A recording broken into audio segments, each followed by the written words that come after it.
quel moment le régime réel devient obligatoire et pour quelles raisons faut-il opter volontairement pour le régime réel?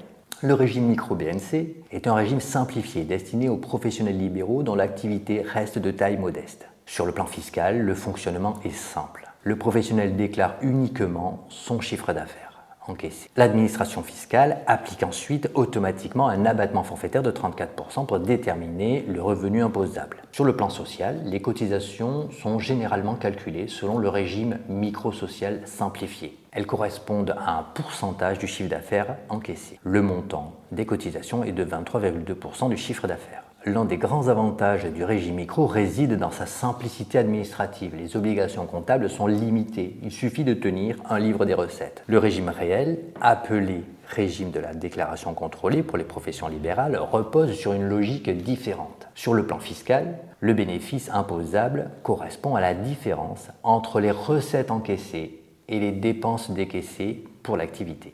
Toutes les charges professionnelles peuvent être déduites si elles sont nécessaires à l'activité, ce qui peut réduire significativement le bénéfice imposable. Sur le plan social, les cotisations ne sont plus calculées directement sur le chiffre d'affaires, mais sur le bénéfice professionnel. Elles sont généralement appelées de manière provisionnelle, puis régularisées en fonction du résultat réel déclaré. Selon l'activité exercée, le taux moyen de cotisation va de 35 à 50% du résultat en moyenne. Le régime réel implique toutefois des obligations plus importantes. L'établissement d'un livre journal des recettes et dépenses, le suivi des immobilisations et la télétransmission d'une déclaration fiscale spécifique. Le régime réel devient obligatoire lorsque le professionnel dépasse pendant 2 années consécutives le plafond du régime micro-BNC, fixé aujourd'hui à 77 700 € de recettes annuelles sur 12 mois.